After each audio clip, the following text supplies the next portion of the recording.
السلام علیکم ورحمۃ اللہ وبرکاتہ۔ ناظرین، آج میں آپ کو ایک ایسا ویڈیو دکھاتا ہوں کہ آپ کے رونگٹے کھڑے ہو جائیں گے۔ یہودی سب کو معلوم ہے، یہودیوں کے بارے میں یہودی نام سنا ہے، مگر یہودیوں کے کچھ ایسے حقائق ہیں، کچھ ایسے ان کے رسم و رواج ہیں کہ آپ کے رونگٹے کھڑے ہو جائیں گے۔ پہلے سنتے ہیں یہودیوں کے متعلق کیا کیا کرتے ہیں، ان کے کیا رواج ہیں، اتنے گندے ہیں، ان کے جسم سے بدبو کس لیے آ رہا ہے، اس کے بارے میں پہلے آپ جانتے ہیں، ویڈیو دیکھتے ہیں، اس کے بعد پھر بات کرتے ہیں۔ ناظرین گرامی، اللہ تعالیٰ نے اپنی مخلوق کی اصلاح اور دینی احکام سکھانے کے لیے وقفے سے 1.25 لاکھ کے قریب انبیاء السلام بھیجے تاکہ وہ ان تک اللہ کے احکام پہنچا سکیں، مگر بعض قومیں ایسی بھی گزری جنہوں نے اپنے نبی کی تعلیمات کا مذاق اڑایا، جن میں سر فہرست یہودی ہیں، جن کا موجودہ مسکن اسرائیل ہے۔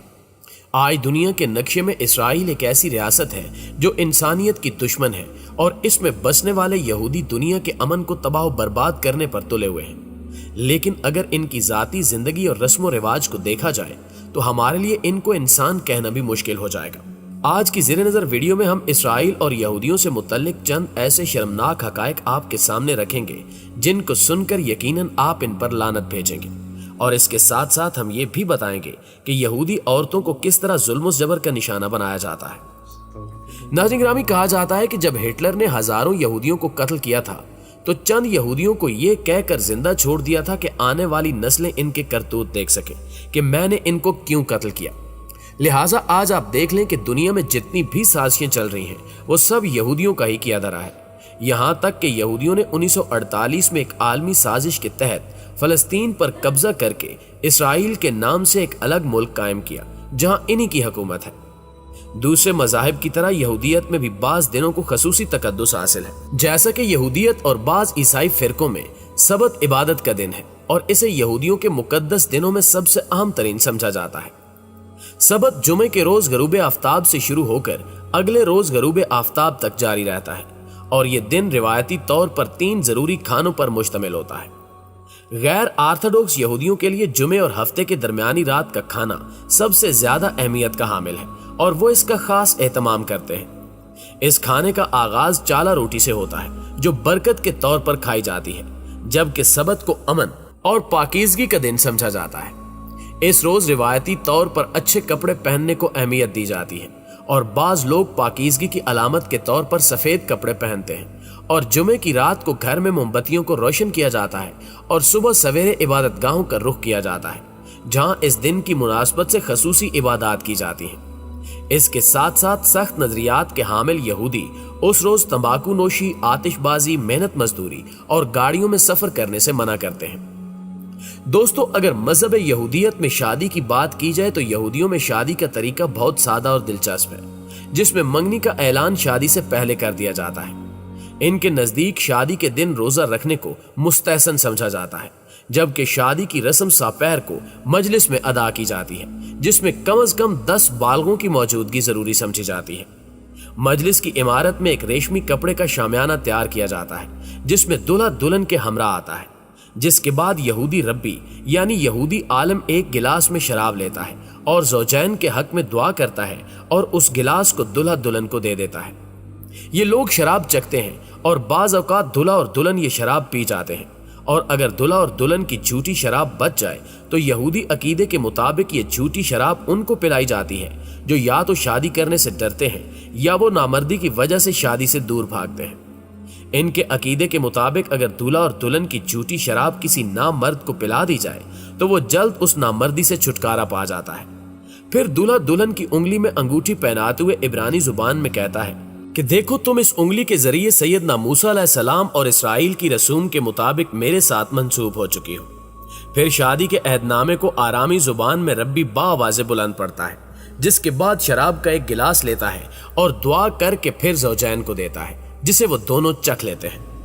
یہودی مذہب میں شادی کی بہت ہی عام رسم گلاس توڑنا ہے، جس میں دلہا دلہن شراب پینے کے بعد گلاس کو زمین پر رکھتے ہیں اور دلہا گلاس کو اپنے دائیں پاؤں سے توڑتا ہے، اور سب لوگ مزل طوب یعنی خوش قسمت پکارتے ہیں۔ اس گلاس توڑنے کی وجہ یہ بیان کی جاتی ہے کہ یہودی تاریخ پر ان پر جو ظلم و زیادتیاں ہوئی ہیں ان کی یاد میں ہی گلاس توڑا جاتا ہے تاکہ شادی کے اس پرمسرت موقع پر بھی اس ظلم و زیادتی کو یاد رکھا جائے، جبکہ بعض یہودیوں کے نزدیک اس گلاس توڑنے کا مقصد یہ ہے کہ گلاس کے ٹکڑے یہ بتاتے ہیں کہ یہ دلہا دلہن کب تک شادی کے بندھن میں رہیں گے، یعنی ان کی شادی کب تک قائم رہے گی۔ یہودی شادی میں نکاح نامہ بھی بہت اہمیت کا حامل ہے، اس کے بغیر شادی کا تصور بھی نہیں کیا جا سکتا۔ اس نکاح نامے کو یہودی اصطلاح میں کتوبہ کہا جاتا ہے۔ اس نکاح نامے میں دلہا یہ عہد کرتا ہے کہ وہ اپنی بیوی کو مہر دے گا جو طلاق یا اس کے مرنے کی صورت میں اس کے کام آئے گا، اور وہ یہ بھی عہد کرتا ہے کہ وہ اپنی بیوی کو نان و نفتہ دے گا اور اس کی جسمانی خواہشات کو بھی پورا کرے گا۔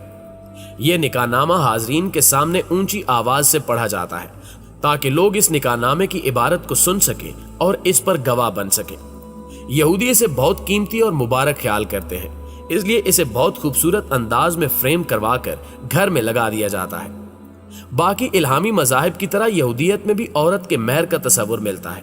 لیکن یہودی قانون میں مہر کو عورت کا معاشی حق نہیں سمجھا جاتا، اس لیے اسے اتنی اہمیت بھی نہیں دی جاتی۔ اسی وجہ سے یہودی قانون میں اس کا تذکرہ اشارتاً تو ملتا ہے مگر صراحتاً اس کا ذکر نہیں ملتا۔ بائبل میں بھی اس مہر کا ذکر اشارتاً موجود ہے، جس کا ترجمہ کچھ یوں ہے کہ اگر کوئی مرد کسی کنواری کو جس کی نسبت نہ ہوئی ہو پھسلا کر اس سے مباشرت کرے تو وہ ضرور ہی اسے مہر دے کر اس سے بیاہ کرے، لیکن اگر اس کا باپ ہرگز راضی نہ ہو تو اس لڑکی کو اسے دے تو وہ کنواریوں کے مہر کے موافق اسے نقدی دے۔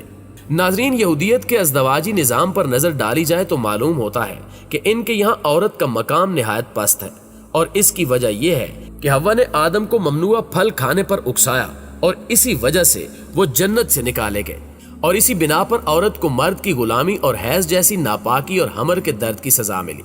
اس کے علاوہ یہودیت میں عورت کی شادی خاوند کی خدمت اور اولاد پیدا کرنے کے لیے ہے، اور اگر کسی کے ہاں کئی سال تک اولاد نہ ہو تو وہ بلا جھجک دوسری شادی کر سکتا ہے، اور اس کام کے لیے اسے اپنی بیوی سے کچھ کہنے سننے کی ضرورت نہیں ہے۔ اسی طرح نکاح کے قانون کی طرح طلاق کا قانون بھی یہودی روایات میں عورت کی مظلومیت کی داستان سناتا ہے، یہاں تک کہ یہودی مرد جب چاہے چھوٹی سی لغزش پر طلاق دے دیتے ہیں، اور ان کے مطابق ان کو یہ حق مذہب نے دیا تھا۔